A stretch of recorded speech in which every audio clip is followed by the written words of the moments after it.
Good day, dear listeners. Welcome to the first official episode of IT News Africa's Digital Innovation Podcast with Luis Monzon. This weekly podcast will take a look at technological innovations making a big splash in the African market and the companies that produce them. E-commerce in Africa is booming. Fueled by the COVID-19 pandemic of the last 2 years, more and more businesses rush to digitize their operations and become fully immersed in the already robust digital economy in Africa. This week on the podcast, we have Kenneth Kayser, Executive of Digital Channels and E-commerce at Telkom. He is an innovator, Gartner and SA Rising Star winner, and has a vast experience in building digital businesses. Kenneth and I talk the state of e-commerce in Africa, what Telkom is doing to increase digital inclusion, and what the South African telco is focusing on in terms of e-commerce innovations for the future. All right, that's fine. This is mostly about e-commerce in South Africa, and then also usually e-commerce in South Africa usually is similar to e-commerce in other emerging large economies in Africa. It's like Nigeria and Kenya. Usually, there's a pattern that emerges. Yeah. So I'm sure that any insights would be relatable to those kinds of things. So I know recently, one thing about Telkom that I've been seeing is that there's this, maybe more than the other, maybe not more, but maybe in a similar amount to the other major telecom companies in South Africa. Telkom is investing a lot of time and effort into e-commerce in particular, into a lot of innovations around helping SMEs, the YEP online marketplace and the Yellow Pages digital suite and things like Telkom Pay mobile point of sale, the app. Yeah. Things like that are all kind of innovations that Telkom has launched in order to uplift or aid South Africa's e-commerce market and the environment as such. But I just want to know from you, Kenneth, since you are executive of digital channels and e-commerce at Telkom specifically, why does Telkom think e-commerce is so important, and why should people be aware of e-commerce? Sure. I think, for us, it's been a journey in the making. What we've seen, at least when we initially launched the app, it was one in response to what was happening in the environment around the impact of COVID, where a lot of small businesses were impacted by the lockdown measures. So there was a big drive there to try and get businesses online. And two, we've also been seeing the steadily uptake in e-commerce adoption in South Africa. You do have your traditional players in that space, the large retail e-commerce marketplaces. But really, what we really wanted to do was make sure that these small to medium-sized businesses also don't get left behind. So I think it was a combination of two factors coming together.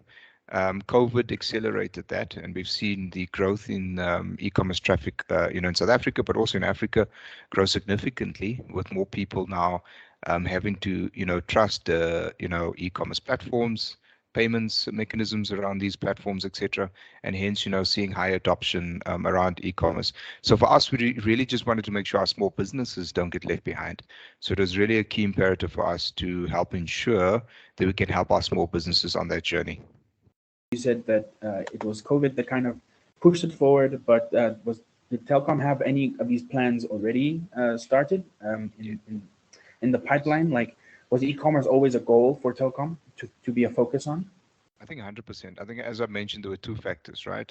Yeah. COVID was one, and the other one was that we were seeing a greater adoption of e-commerce in general in South Africa. In general, yeah. So it was a trend, right? Yeah, but if you look at specifically the SMB space, a lot of those businesses were not necessarily geared for this growth in this industry, even before COVID.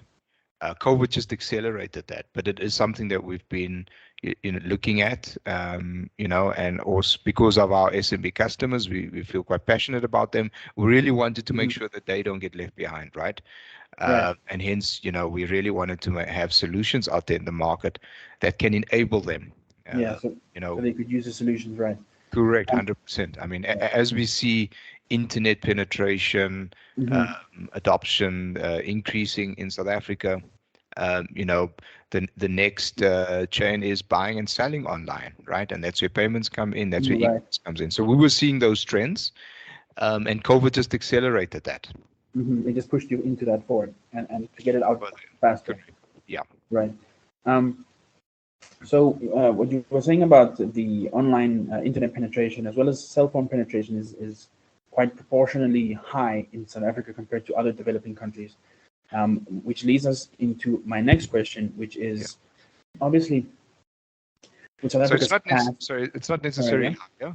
I mean, you look at other markets like Kenya and so forth, where internet levels might be a bit higher, but I mean, it is definitely growing, right? I mean, last time I checked, e-commerce in South Africa has forecasted now to reach at least 225 billion by 2025. Right. So that is significant because we obviously see more people come into the value chain, getting access to the internet, and in that they, they're seeing, the opportunity to buy and sell, right? As for small businesses, that becomes an opportunity, and also for customers, right? So there are still some countries in Africa that is leading us when it comes to, internet connectivity. However, we are seeing more South Africans trust the internet for their, for things like e-commerce and payments. Right. There are still many South Africans who are struggling to actually access the internet and access innovations that could lead them into using e-commerce and actually benefiting from e-commerce. Yeah. So the accessibility question is still quite a large narrative in South Africa. Yeah. And obviously in Greater Africa as as a conversation. The concept of the digital divide, which is like that there are people whose socioeconomic background still prohibits them from reaching these technologies. Is Telkom doing anything to bring their e-commerce solutions to these people who could be seen as disadvantaged tech-wise? Sure.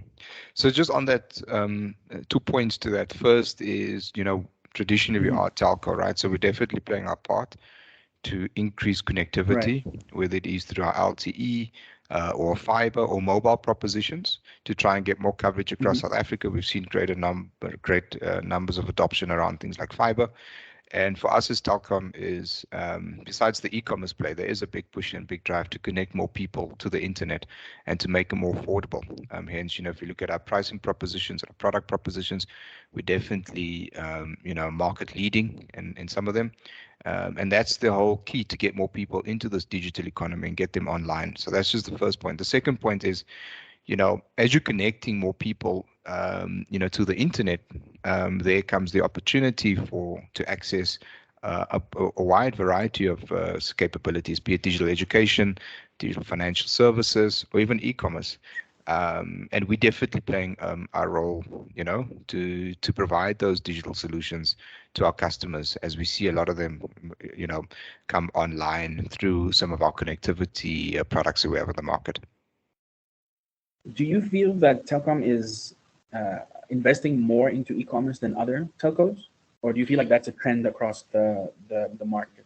Yeah, look, I think it's a trend across the market, right? I can't say Telkom is doing more, whereas e-commerce growth in South Africa has been quite significant, and Telkom, plays its part in that. So I think the ecosystem is developing much faster.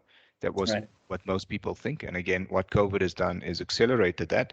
And we've seen the retailers, the other telcos, the banks come into that space. So I think the broader ecosystem is definitely, moving much faster than it was perhaps maybe 2 or 3 or 4 or 5 years ago. And Telkom is playing its part in that. Right. And Kenneth, I'd like to hear from you what you think the future of e-commerce in South Africa looks like. Where is the ecosystem going? For example, you said it was going to be in the billions in 2025, but what about 2030 and beyond? Where do you see this going in the far future? Sure. I think it comes down to, again, the connectivity issue. I think the more people that gets access to reliable internet connection, has the ability to obviously transact more over the internet. And not just Web 2.0. There's now also talk of Web 3.0.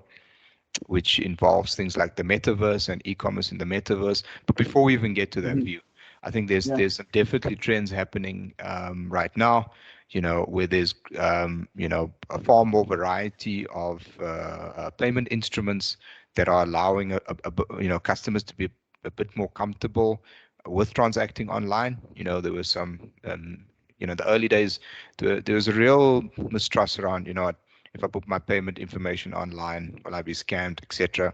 So I Right. think the ecosystem is really coming together now, where things like financial services and payments are becoming there's a lot more variety. You're also seeing a trend towards social commerce, whereby the social media platforms, as an example, are becoming Right. great tools to access customers to sell their products through those type of platforms. So you're also seeing the rise of social media and social commerce taking place. And that's also driving e-commerce traffic, as opposed to customers going to a website and perhaps maybe accessing a product there via the website. There's now other different platforms that they can access. So I think the rise of combination of greater access to internet connectivity, the rise of things like social commerce, the trust of things like payments. We know that mobile first is Africa's really been great adopters of that. Right. So a lot of these e-commerce propositions being on mobile phones. So a combination of all these factors is seeing definitely a greater rise in e-commerce going forward, not just in South Africa but in other markets as well. Right. You actually touched on an interesting point, which is the social aspect to trusting e-commerce with your money, Yeah. right?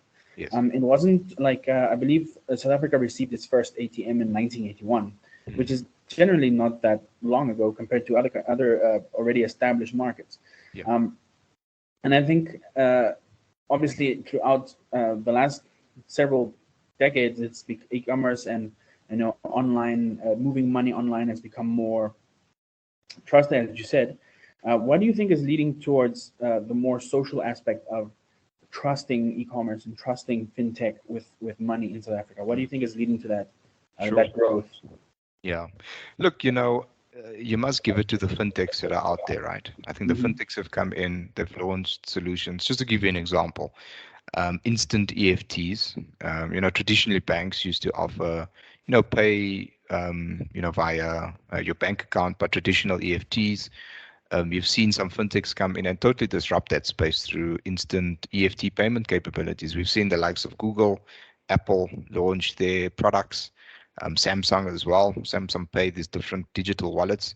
So I think it's been a factor of innovation happening within financial services, both by banks developing some new interesting payment options, but then also the likes of the fintechs developing solutions like instant EFT, and then also we've seen the large tech giants and their payment wallets and capabilities, the Google Pays, the Apple Pays, the Samsung Pays, and so forth. So I think it's a combination. We've also seen the rise of, especially by the telcos. I mean, from a Telkom perspective, Telkom Pay, we have our other competition in the market, the solutions that they've launched around their wallets. So I think it's a combination of greater wallet adoption, greater adoption of instant EFTs, and then also the banks have also innovated in that space. And I think the net effect has been a lot more solutions out there in terms of multiple payment options, where customers can now pick and choose whichever solution that fits their risk profile or where they feel more comfortable, which then obviously helps things like e-commerce. Right. It feels like a waves, like everyone's kind of jumping on. You know what I mean? Correct. Customers, companies, everyone's just trying to get this forward. And so I suppose that leads us to our next point, Kenneth, which is we spoke about the future of e-commerce in South Africa, and we can see that it's going to grow, right? So obviously, Telkom is going to continue looking into the market, looking into the ecosystem. Can you tell us of any future e-commerce innovations that are currently being worked on in Telkom, and when will they be hitting the market? Look, I think just on that, we've been on a journey as Telkom, both on the e-commerce side, but also on the financial services side. I mean, just recently, we're making it easier for people to pay. As I've noted, we've got Telkom Pay. We've just recently launched our mobile point of sale device. that allows merchants to accept payments using just a pure mobile phone. But I think also, on the e-commerce side, there's a number of value propositions that we're looking at, to cement our place in the market, making things easier for our customers, making it easier for small businesses, right? YAP specifically focuses on small business. So really looking to access a lot more verticals, infuse our financial services into these e-commerce transactions, and at the end really focusing around the customer and creating a wonderful customer experience. So those are just some of the things that we've really been focusing on the basics and getting that right. I see. Okay, Kenneth, is there anything else you'd like to add? Yeah, I think it's a really growing space. I've seen some trends. There was the question around Africa. There's some really interesting developments happening in Africa. Just to give you an example, there's platforms that exist that is trying to digitize the whole informal retail distribution in Africa, right? Introducing, creating unified digital commerce experiences for the informal sector. I think the one thing that we shouldn't forget is, even though there's informal solution, there's formal solutions that exist for the developed part of segments of our economy. There's also a massive gap in the informal sector. So there's some new solutions coming up, by banks, by telcos, by fintechs, and other e-commerce providers that is essentially focusing on that informal retail, sector as well, right? So I think that's something also to watch. And I think Africa is perfectly positioned, right? Because you almost have these two worlds that coexist, both the developed and the undeveloped, and you can't neglect, and prioritize the one over the other. So there's some really wonderful innovations that are happening on the African continent to solve for both the informal and the formal. Right. It's almost like we're trying to catch up in the informal sector. But I think as much as the social benefit, obviously, to the whole of Africa and to the economies in Africa, I think informal sectors also supply untapped markets. Yes. You understand what I'm saying? Correct. And I think that's why, that's another reason why companies always look to connect these markets. Correct, spot on. These are growth opportunities, right? And you'll find that Africa sometimes leapfrogs the world because, there's solutions developed by Africans for Africans that then has applicability across other markets and other developing economies. So I think that's really exciting about the African narrative, is that there is a big focus, yes, on far more developed and sophisticated customers, but then there's also those sets of customers that offer great value from a growth perspective, potentially, and tapping into that with the right either e-commerce or even fintech solutions that can solve for that. All right, perfect. Thank you so much, Kenneth. You're welcome. Thank you so much for your time.